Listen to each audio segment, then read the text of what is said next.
भारत का संविधान कौन सा अनुच्छेद राज्य को महिला और बच्चों के लिए विशेष प्रावधान बनाने का अधिकार देता है? भारतीय संविधान का कौन सा अनुच्छेद राज्य को महिला और बच्चों के लिए विशेष प्रावधान बनाने का अधिकार देता है? ये हो जाए ऑप्शन नंबर डी 15 का 3। भारतीय संविधान के अनुसार भारत के निर्वाचन आयोग का अधिकतम कार्यकाल कितने वर्ष का होता है? भारतीय संविधान के अनुसार भारत के निर्वाचन आयोग का कार्यकाल कितना होता है? ये हो जाएगा ऑप्शन नंबर ए 6 वर्ष का। भारतीय संविधान के अनुसार संविधान की व्याख्या में अंतिम प्राधिकारी कौन होता है? भारतीय संविधान के अनुसार संविधान की व्याख्या में अंतिम प्राधिकारी कौन होता है? तो ये होता है ऑप्शन नंबर डी संसद। भारत के नागरिकों के लिए कितने मौलिक कर्तव्य है? भारत के नागरिकों के लिए टोटल 10 मौलिक कर्तव्य, ऑप्शन नंबर ए। भारतीय संविधान के भाग 4 में निम्नलिखित में से किसके संदर्भ में उल्लेख किया गया है?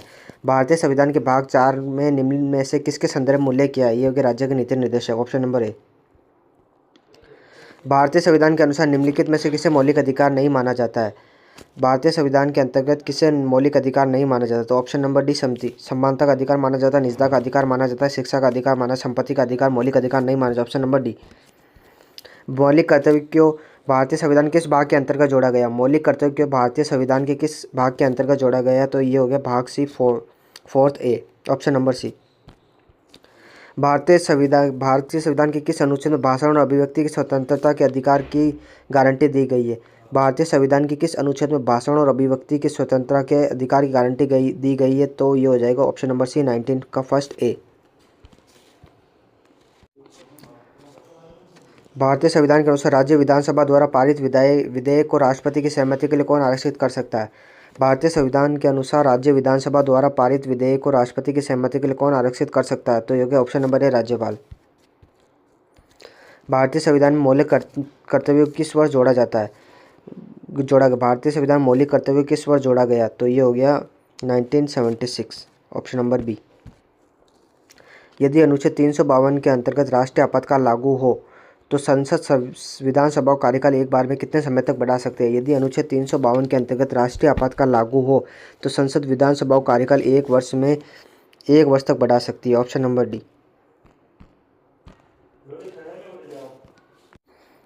निम्नलिखित में से किस अधिकार को जीवन का अधिकार व्यक्तिगत स्वतंत्रता के अधिकार का एक घटक माना जाता है? निम्नलिखित में से किस अधिकार को जीवन का अधिकार व्यक्तिगत स्वतंत्रता के अधिकार का घटक माना जाता है? तो ये होगा ऑप्शन नंबर सी निजता का अधिकार। निम्नलिखित में से कौन भारत के मानवाधिकार के उल्लंघन की शिकायतों की जांच के लिए उत्तरदायी नहीं होता? निम्नलिखित में से कौन भारत में मानवाधिकार के उल्लंघन की शिकायतों की जांच के लिए उत्तरदायी नहीं होता? ये भारत का राष्ट्रीय मानवाधिकार आयोग ये उत्तरदायी होता है, राष्ट्रीय अनुसूचित जाति उत्तरदायी होता है, राष्ट्रीय महिला आयोग अंतर्राष्ट्रीय मानवाधिकार आयोग ये उत्तरदायी नहीं होता। दलितों के अधिकार को बढ़ावा देने के लिए डॉक्टर BR अम्बेडकर ने कौन सा संगठन बनाया? दलितों के अधिकार को बढ़ावा देने के लिए डॉक्टर BR अम्बेडकर ने कौन सा संगठन बनाया? तो ये होगा बहिष्कृत हितकर्मी सभा। किसी राज्य की विधानसभा को भंग करने की शक्ति किसके पास नहीं थे? किसी राज्य की विधानसभा को भंग करने की शक्ति किसके पास है? तो ये होगा राज्यपाल के पास। राज्य सरकार के व्यवसाय के अधिक सुविधाजनक संचालन के लिए नियमावली कौन बनाता है? राज्य सरकार के व्यवसाय के अधिक सुविधाजनक संचालन के लिए नियमावली कौन बनाता है? तो ये होगा राज्य का राज्यपाल, ऑप्शन नंबर बी। भारत का महान न्यायवादी को कानूनी सलाह प्रदान करता है? भारत का महान न्यायवादी को कानूनी सलाह प्रदान करता है संघ सरकार। योजना आयोग में प्रधानमंत्री की भूमिका क्या होती है? योजना आयोग में प्रधानमंत्री की भूमिका होती है पदेन अध्यक्ष की, ऑप्शन नंबर सी। राज्य विधानसभा में देश की पूर्व अनुमति के बिना कोई धन विधेयक प्रस्तुत नहीं किया जा सकता। मतलब राज्य विधानसभा की पूर्व अनुमति कोई धन विधेयक प्रस्तुत नहीं किया जाता। तो ये राज्यपाल की अनुमति के बिना कोई धन विधेयक प्रस्तुत नहीं किया जा सकता है। भारत के राष्ट्रीय आपातकाल के दौरान निम्नलिखित में से कौन विधानसभाओं के कार्यकाल को एक बार में अधिकतम 1 वर्ष की अवधि तक बढ़ा सकता है? भारत में राष्ट्रीय आपातकाल के दौरान निम्नलिखित में से कौन विधानसभाओं की कार्यकाल को एक बार में अधिकतम 1 वर्ष की अवधि तक बढ़ा सकता है? तो हो जाएगा संसद। भारत के रजिस्ट्रार जनरल और जनगणना आयुक्त का कार्यकाल किस मंत्रालय के अंतर्गत आता है? भारत के रजिस्ट्रार जनरल और जनगणना आयुक्त का कार्यकाल अपने गृह मंत्रालय के अंतर्गत आता है। उच्च न्यायालय के मुख्य न्यायाधीश और न्यायाधीशों की नियुक्ति किसके द्वारा की जाती है? उच्च न्यायालय के मुख्य न्यायाधीश और न्यायाधीशों की नियुक्ति किसके द्वारा की जाती है? तो ये राज्यपाल के द्वारा की जाती है। निम्नलिखित में से कौन सा प्राधिकारी 1 वर्ष की अवधि के लिए रोटेशन के आधार पर संबंधित क्षेत्रीय परिषद के उपाध्यक्ष के रूप में कार्य करता है? कौन सा प्राधिकारी 1 वर्ष की अवधि के लिए रोटेशन के आधार पर संबंधित क्षेत्रीय परिषद के उपाध्यक्ष के रूप में कार्य करता है? तो ये हो जाएगा राज्य का मुख्यमंत्री। निम्नलिखित में से कौन राज्य के योजना आयोग के अध्यक्ष के रूप में काम करता है? निम्नलिखित में से कौन राज्य की योजना आयोग के अध्यक्ष के रूप में काम करता है? तो राज्य के योजना आयोग के अध्यक्ष मुख्यमंत्री काम करता है। किसी राज्य में मंत्रिपरिषद सामूहिक रूप से किसके प्रति उत्तरदायी है? किसी राज्य के में मंत्रिपरिषद सामूहिक रूप से राज्य विधानसभा के प्रति उत्तरदायी है। Option number C. राज्यपाल को पद की शपथ कौन दिलाता है? राज्यपाल को पद की शपथ कौन दिलाता है? तो ये उच्च न्यायालय के मुख्य न्यायाधीश दिलाते हैं।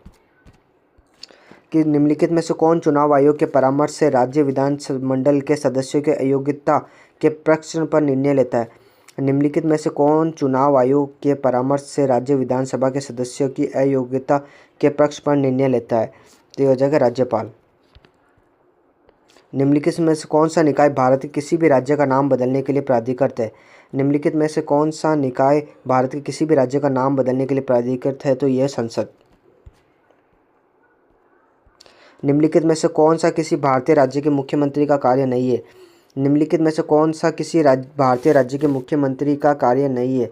तो यह जगह ऑप्शन नंबर सी अंतर्राष्ट्रीय लोक आयोग के कामकाज का समन्वय करना। मंत्रिपरिषद और राज्यपाल के बीच की एकमात्र कड़ी का कार्य है राज्य के नीतियों के निर्धारण में मार्गदर्शन करना, राज्यपाल को सलाह देना। ये अंतर्राष्ट्रीय लोक सेवा आयोग के कामकाज का समन्वय करना इसके अंतर्गत नहीं आता है। निम्नलिखित में से क्या भारत में किसी राज्य के राज्यपाल की शक्ति के संदर्भ में नहीं आता है? निम्नलिखित में से क्या भारत में किसी राज्य के राज्यपाल की शक्ति के अंतर्गत नहीं आता? तो विवेकाधिकार आता है, विधायी शक्ति आता है, कार्यपालक शक्ति है, ऑब्लिगेटरी शक्ति नहीं आता है। तो ऑप्शन नंबर डी। भारत के राष्ट्रपति द्रौपदी मुर्मू पहले किस राज्य की राज्यपाल थी? द्रौपदी मुर्मू पहले झारखंड की राज्यपाल थी। संसद की संयुक्त बैठक के विनियम द्वारा संचालित होती है, मतलब संसद की संयुक्त बैठक की अध्यक्षता कौन करता है? तो ये करता है लोकसभा के अध्यक्ष। Option number D. सर्वोच्च न्यायालय के न्यायाधीशों को हटाने के प्रस्ताव को संसद में स्वीकार करने के लिए लोकसभा में सदस्यों और राज्यसभा में सदस्यों के हस्ताक्षर होने चाहिए। सर्वोच्च न्यायालय के न्यायाधीशों को हटाने के प्रस्ताव को संसद में स्वीकार करने के लिए लोकसभा में 100 और राज्यसभा में 50 सदस्यों के हस्ताक्षर होने चाहिए। किस संशोधन अधिनियम ने देश में वस्तु एवं सेवा कर लागू करने का मार्ग प्रशस्त किया है? जीएसटी कौन से संशोधन से आया? तो ये होगा 101वां संविधान संशोधन। 42वें संशोधन अधिनियम 1976 द्वारा मूल सूची में कितने राज्य नीति निर्देशक तत्व जोड़े गए? 42वें संविधान संशोधन अधिनियम 1976 द्वारा मूल सूची में कितने राज्य नीति निर्देशक तत्व जोड़े गए? तो ये होगा ऑप्शन नंबर ए 4। संविधान की पहली बैठक कब हुई थी? संविधान की पहली बैठक 9 दिसंबर 1946 को हुई थी। भारत सरकार अधिनियम 1935 में संघ, केंद्रीय सरकार और प्रांतों के बीच शक्तियों के विभाजन की कितनी सूची प्रदान की है? भारत सरकार अधिनियम 1935 में संघ, केंद्रीय सरकार और प्रांतों के बीच शक्तियों के विभाजन कितनी अनुसूची प्रदान की?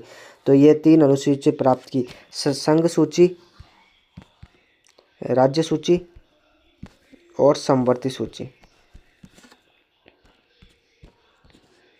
कौन सा निर्देशक सिद्धांत स्वशासन के ग्राम पंचायत गठन का समर्थन करता है? कौन सा निर्देशक सिद्धांत स्वशासन के ग्राम पंचायत गठन का समर्थन करता है? अनुच्छेद 40 ग्राम पंचायत संगठन की बात करता है। निम्नलिखित में से किसे राज्य कार्यपालक नहीं माना जाता है? निम्नलिखित में से किसे राज्य कार्यपालक नहीं माना जाता? तो उच्च न्यायालय के मुख्य न्यायाधीश को ये कार्यपालक या कार्यपालिका नहीं माना जाता है। निम्नलिखित में भारत के निम्नलिखित पड़ोसी देशों में कौन सा धर्मनिरपेक्ष है? निम्नलिखित पड़ोसी देशों में कौन सेक्युलर है या धर्मनिरपेक्ष है? तो ये नेपाल एक धर्मनिरपेक्ष राज्य है, धर्मनिरपेक्ष देश है। राज्य की विधान परिषद के अधिकतम सदस्य संख्या राज्य विधानसभा की कुल सदस्य की निर्धारित की जाती है। राज्य की विधान परिषद की अधिकतम सदस्य संख्या राज्य विधानसभा की कुल सदस्य संख्या की 1/3 निर्धारित की गई है। भारत सरकार अधिनियम 1935 ने संघ, केंद्रीय सरकार और प्रांतों के बीच शक्ति विभाजन कितने सूचियों का प्रावधान दिया है? तो ये 3 सूचियों का प्रावधान दिया है।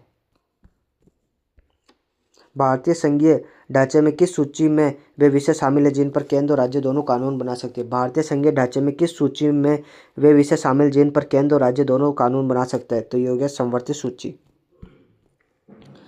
1950 भारतीय सर्वोच्च न्यायालय में भारत के मुख्य न्यायाधीश के अतिरिक्त अन्य न्यायाधीशों की संख्या कितनी थी?